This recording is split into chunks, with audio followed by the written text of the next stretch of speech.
Ay naku, ibang-iba na talaga yung mundo 'no. Yung habang tumatagal nagiging moderno pero nagiging komplikado. Yung mga bagay noon na bawal, nagiging tama sa panahon ngayon. Napaisip lang ako dahil sa issue ng rant between the mother of the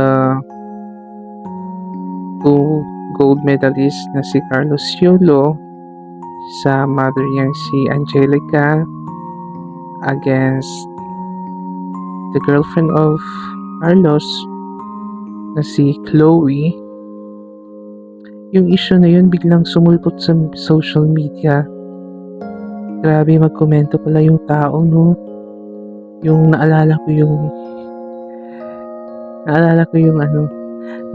yung ako mismo, yung nakaranas ng ganun, yung wala ka namang ginagawa. Kung meron man, yung ikaw yung napapasama sa mata ng tao. Ganun siguro yun, no? Yung panahon ni Lord na Jesus, yung parang walang naniniwala na siya yung Panginoon, lalo na yung mga sa Kristiyano na side. Sakit pala nun, no? Pero madami ka ring mga gumugulo sa isip mo, di ba? Gaya ng mga katanungan, kaya bang tiisin ng isang nanay ang kanyang anak? O on the other way around, kaya bang tiisin ni Carlos Yulo yung nanay niya? Yung ang hirap. Sana ganun yung maisip ng mga tao, lalo na yung iba, kung yung grabe yung bash, kung maka-judge wagas. Diba, wala naman yung kinalaman sa pamilya nila. Pero sana, tingnan natin yung bawat side. Yung mga what ifs. What ifs pala, o mga what if, halimbawa, sino nagpakalat ng information na yun? Diba? Ang hirap kung saan ka lulugar. Pero alam ko, isang pagkakamali na desisyon kung saan ka kakakampi. Bilang halimbawa, kung ako si Carlos Yulo, kung sino yung pipiliin ko, tapos pag nagkataon na mali ako sa pagpili, I will take the consequences, whatever it is. Tsaka, marami ring nagsasabi,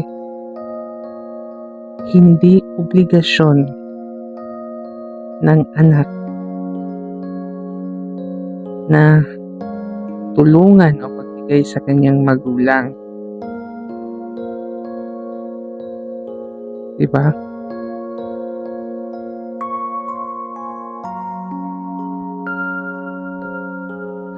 So, kung ikaw yung isang magulang, pag nagkaanak ka, sana ganun, pag dumating ng 18 years old, lalo na yung Pinoy, hindi na obligasyon din sana ng magulang yung anak nila. Para naman yung anak, hindi nila obligasyon yung magulang nila. Sana ganun, no? Yung ibang nagko-komento dyan, akala mo naman, independent, no? Alam mo naman sinong magaling sa family, sinong magaling sa pagpapatakbo ng pamilya. Sana lawakan natin yung pag-iisip natin, no? Kasi sa panahon ngayon, ang dali-dali nating makajudge ng tao. Ang dali-dali nating mapaniwala. Ang dali-dali naman nating maniwala agad. Kung anong nakikita natin, hindi natin nakikita yung ano ba yung behind no nakikita natin. So, isang halimbawa niyan, di ba? Isang halimbawa na lang ganito. I've known someone, a friend before, nagkahiwalay sila, di ba? Ganun, nagkahiwalay sila ng kanyang partner. So, ngayon, kung nagkikwentuhan yung barkada, nasasabi, yung may mali is yung girl. Pero kung yung lalaki naman yung tatanungin mo, ang sasabihin niya, yung asawa niya yung may mali. Kasi sumama sa isang ex dati na hindi ko na kung babae ba o lalaki, basta ganun. Ako naman, ang hirap mong paniwala kasi kasama namin yung yung partner niya dati. Okay naman. Tsaka nakikita ko din kasi yung kakilala ko, maluho. So sa tingin mo, kahit mas close ko yung lalaki, sa tingin ko ba kakampihan ko yun dahil sa anong sinasabi niya? O doon ako sa nakikita ko na mahal talaga siya ng asawa niya? Kaya nga pala, ganun. Dapat patibayan na lang pala ng sikmura dito sa mundong ibabaw, sa mundo natin ngayon. Patibayan ng sikmura. Kasi kung hindi mo kayang i-handle yung mga bash, yung mga taong judgmental, alam mo yung unang aatakihin ka, yung mental health mo. Dapat maging matatag ka palagi sa both sides.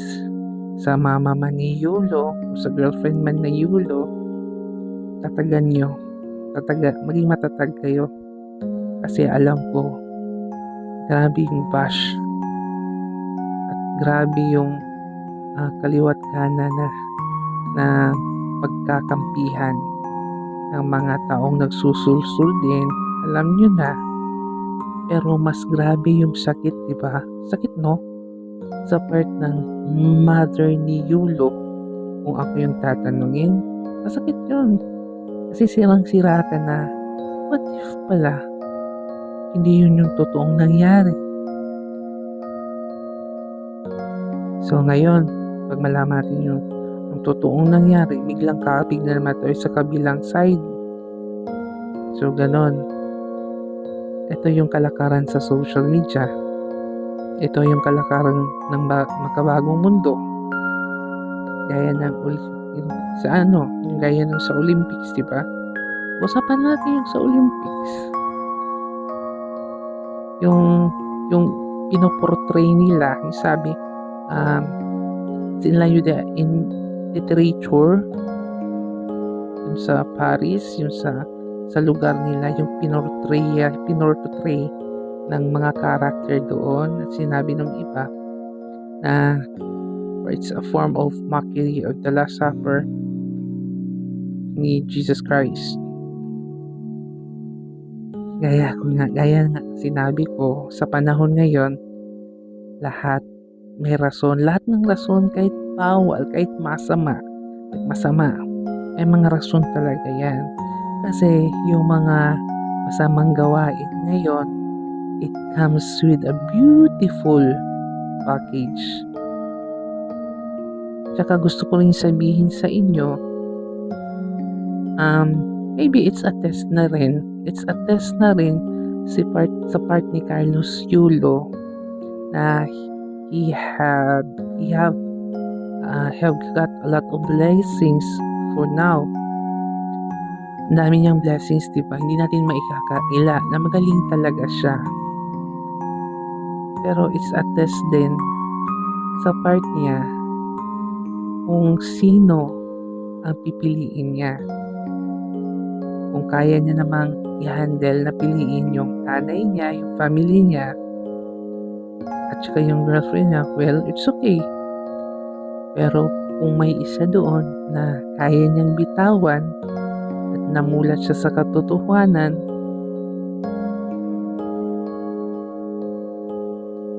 siya na bahala. Pero sana, panalangin ko lang, maging tama yung desisyon niya. Pray lang siya always na sana maliwanagan siya. Kasi yung blessings kasi, it comes in any forms, diba? Kasi blessings, binigay yan siya ni Lord sa'yo. Pag-ingatan mo, i-share mo, ibahagi mo. Ganon. And it is also a challenge for you, kahit sino mang taong naka-receive ng blessings, kung masussustain mo ba yung pagiging ikaw nung hindi pa dumating yung blessings, yung pagiging simple mo, pagiging humble mo hanggang sa dulo. Ilang blessings pang dumating, walang nagbabago yung sa pagiging humble mo. Kasi once na yung blessings, hindi mo iningatan, at saka yun yung rason kung bakit nagbago ka, sigurado babawiin yan ni Lord. May paglalagyan talaga. So, before this video end, I would like to congratulate Mr. Carlos Yulo. It's a pride of the Philippines of having you winning the back-to-back 2 gold medal in Paris Olympics 2024. And sana maipanalo mo rin kung ano yung nasa puso mo, at kung nasa isip mo, kung ano yung tama. At sana mabuo kayong pamilya. God bless!